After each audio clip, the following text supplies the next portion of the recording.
Regarding Canelo Triple G, what do you think is each fighter's kind of best weapon against the other one? Whether it be footwork, power, maybe a punch, left hook, whatever it is. Which is the best? I think the X factor is power, because really, it's the power of Golovkin that, you know, when this fight was talked about a couple of years ago, I was the first one to say, it was 2 years, whatever it was. I was the first one to say that I think it would be a mistake at that moment if Canelo's people fought him. They had the goose that lays the golden eggs, and you know, why put him in the fox house where he could get eaten up and there's no more golden eggs? And I thought it was wrong, and I even said, I said, wait till he gets older, you know. And they waited. They waited. They're pretty smart, those people. I didn't know they were that smart. They waited, and you know what? Because at that time, the reason why, and if people ask me, they throw a microphone in front of me, why shouldn't he fight him? Too big, too strong. Boom. Don't have to go any farther. Too big, too strong. Golovkin, too big, too strong. But now, 2 years later, maybe he has deteriorated. He has not improved. You could say that he's deteriorated. He's 34 years old. You could even say he's been exposed in his last 2 fights with Brooke and with Danny Jacobs. And I love Danny Jacobs. Did a great job. But I still think he exposed him, which is credit to Danny Jacobs. But so this is a guy that's not the hardest guy to hit, not the fastest guy in the world, a guy who built his resume on, listen, he's terrific, Golovkin, but he built his resume, taking nothing away from him, but he built it on knocking out a lot of middleweight, European junior middleweights. And now the last couple of times, like he fights a middleweight in Danny Jacobs, and man, he has a tough time. And again, he's 34 years old. We're allowed to dissipate. I mean, really, we're allowed to get less. It happens. And I think he's dissipated. And then you got the other side of the equation, the other side of the coin. You got Canelo, who's still young. Was he 26? Right? He's still young.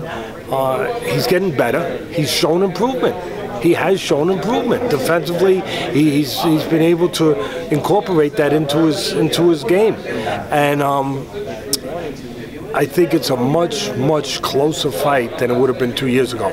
It's the kind of fight that makes me think now whether or not I still like Canelo the way Golovkin the way I did, because now it's not about being big and stronger. Now it's about being older, being vulnerable, being one-dimensional. I mean, that's what I've seen in him lately.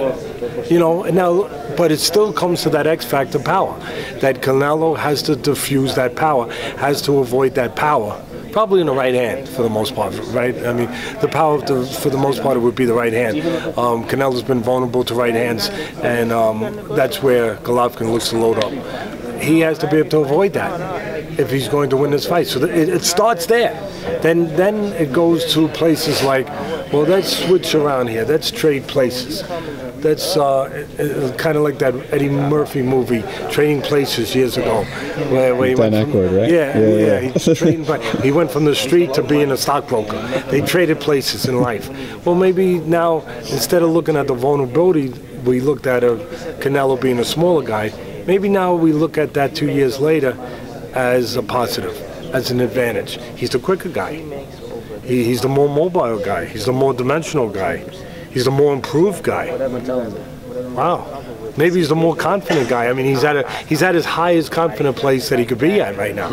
So now that makes the fight really more intriguing for me, and much closer than it was 2 years ago. And the only thing, I had to do a fight plan for ESPN just the other day. They came down to New York to do it in one of my gyms that I run for my charity foundation, just to keep kids off the street. And one of the things I pointed out in the flaws of Canelo is that, I don't know if people picked this up on tape, but he has this, I had to look at the tape a couple times and say, wow, he's got this habit sometimes when he thinks a big shot's coming at him, that he does this. He literally does this. Sometimes he does this. And that tries to, that's a Mexican kind of. Well, I don't know if it's Mexican. I don't know what it is. I've never seen. They say like, you roll with. Yeah, no, but I mean, Duran was Panamanian. He wasn't Mexican, by the way. And Duran was pretty good, you know. But he loaded. But it's like deep. Yeah, and it's like he gets frozen in that lane. Big overhand right there. Yeah, and I looked at it and I watched it again. I said, all right, Teddy, watch it again before you go and make a fool out of yourself. and I saw it again. I said, all right. It's funny because he caught Amir with that. Yeah. He fainted and it went like that. And so when Canelo does that, that's the spot that still scares me, brings me back to 2 years ago when I was saying Golovkin too big, too strong. That's the spot where he could be too big, too strong, if he gives him that spot.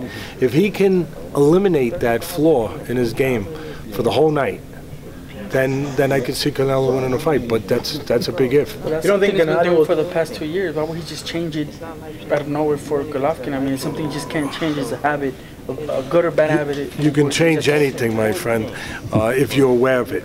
If you're not aware of it, you're not going to change it. You ask him when you see him. We'll show him this video. Fight him the way he fought you, really cautious, just jab and box. I think he's going to be smart about it. I mean, you know, Golovkin's a guy who won a silver medal. Golovkin's a guy who had 400 amateur fights. I mean, you're not stupid when you've had 400 amateur fights and you won a silver medal. You've been in with all kinds of talent, all over the world, all kinds of styles.